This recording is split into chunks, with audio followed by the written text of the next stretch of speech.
अगर अभी तक आपने सोलापुरनामा को सब्सक्राइब नहीं किया है तो प्लीज़ अभी सब्सक्राइब करें। नमस्कार, मैं हूं जावेद देशमुख। आप देख रहे हैं सोलापुरनामा 24। आज हम अपने दर्शकों को एक राजनीतिक एनालिसिस करेंगे जो कांग्रेस पार्टी से संबंधित है। 17 मार्च को बम्बई में महाराष्ट्र प्रदेश कांग्रेस कमेटी के अध्यक्ष नाना पाटोले की अध्यक्षता में एक ज़मीनी हकीकत की एक बैठक का आयोजन किया गया था, जिसमें सोलापुर शहर और ज़िले के सभी ब्लॉक अध्यक्ष, फ्रंटल अध्यक्ष, नगर सेवक और शहर अध्यक्ष, जिला अध्यक्ष, सभी स्तर के नेता मौजूद थे। जब कार्यकर्ताओं से ये जानने का प्रयास किया कि हम संगठन स्तर पर कि संगठन को किस तरह से मजबूत करेंगे, तो कार्यकर्ताओं ने सुशील कुमार शिंदे और परिणीति शिंदे के कसीदे पढ़े।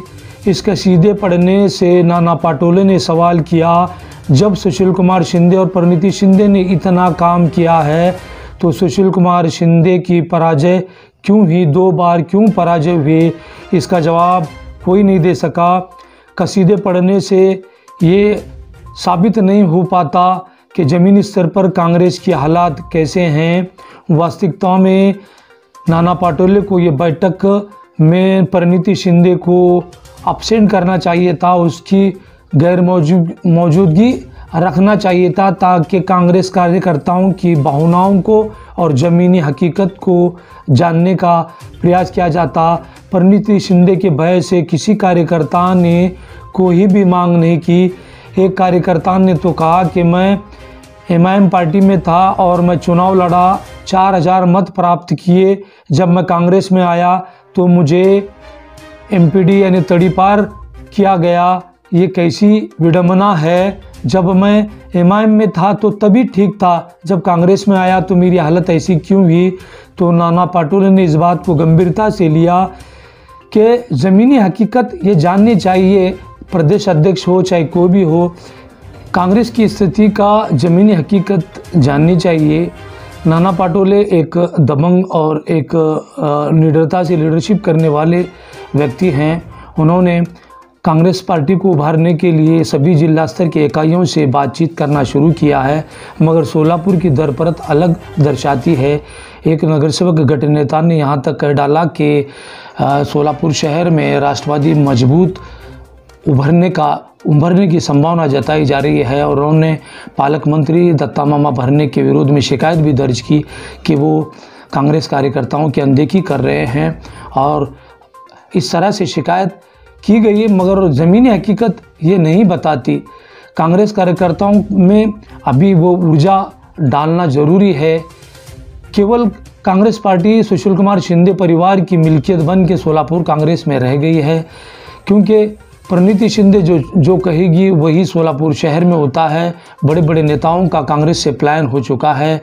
अब आगामी 2022 के अंदर सोलापुर महापालिका के चुनाव हैं, कितना उभर पाएगी, कितने सीट आएंगे, ये तो कांग्रेस को आत्मचिंतन करना चाहिए। आलाकमान ये सोचना चाहिए कि केवल परिणीति शिंदे और शिंदे परिवार के बलबूते कांग्रेस संगठन मजबूत नहीं हो सकता, क्योंकि इनके अंदर जो ईगो है, परिणीति शिंदे के अंदर एक ईगो है जो सीनियर कार्यकर्ताओं को डावलने का प्रयास कर रही है। उनको प्राथमिकता न देने से कई सीनियर लोग आज भी डरे हुए हैं। ये सोचते हैं कि जब हमारी पार्टी में हमारा महत्व ही नहीं, तो इस पार्टी में बोलने का क्या औचित्य है और क्या अधिकार है? तो इस तरह से तो पार्टी संगठन मजबूत होकर उभर नहीं पाएगा। केवल शिंदे फैमिली का नियंत्रण सोलापुर शहर में है, वो भी धरातल पर है। वास्तविकता ज़मीनी हकीकत कार्यकर्ता बहुत दूर हैं। केवल भय से लोग कह नहीं सकते अब आगामी महापालिका में रिजल्ट क्या होगा। ऐसी भी संभावना जताई जा रही है कि सांसद सदस्य जो सिद्धेश्वर महाराज हैं, उनका संसद सदस्य रद्द हो सकता है, या तो वो नैतिकता के आधार पे इस्तीफा भी दे सकते हैं। फिर जब उपचुनाव होंगे लोकसभा के, उसमें शायद सुशील कुमार शिंदे या परिणीति शिंदे, ये दोनों में से किसी एक को यहाँ से कांग्रेस टिकट दे सकती है। लेकिन ये निश्चित तौर पे कहा नहीं जा सकता, मगर ये तय है कि 23 तारीख को सिद्धेश्वर महाराज की हाईकोर्ट में पेशी है, और जिस तरह से सिद्धेश्वर महाराज की जांच पड़ताल और जिन्होंने जो जाली दस्तावेज बनाकर जातीय प्रमाण पत्र दिया, वो उन्होंने खुद स्वीकार किया है कि मैंने जाली दस्तावेज और जातीय प्रमाण पत्र सिद्धेश्वर महाराज को दिया है, मगर सिद्धेश्वर महाराज ने अब तक ये नैतिकता के आधार पर स्वीकार नहीं किया कि हम इस्तीफ़ा देना चाहिए। उन्होंने इस्तीफ़ा नहीं दिया। जब 23 तारीख को हाईकोर्ट का निर्णय होगा तो क्या होगी सोलापुर की तस्वीर, क्या कांग्रेस में जो पनपती परिवार विचारधारा को कैसे निपटाएंगे कांग्रेस के आला कमान। सोलापुरनामा आज कांग्रेस की जो 17 तारीख को हुई, इस ज़मीनी हकीकत को हम अपने दर्शकों के सामने लाना हमारा प्रयास है। देखते रहिए सोलापुरनामा।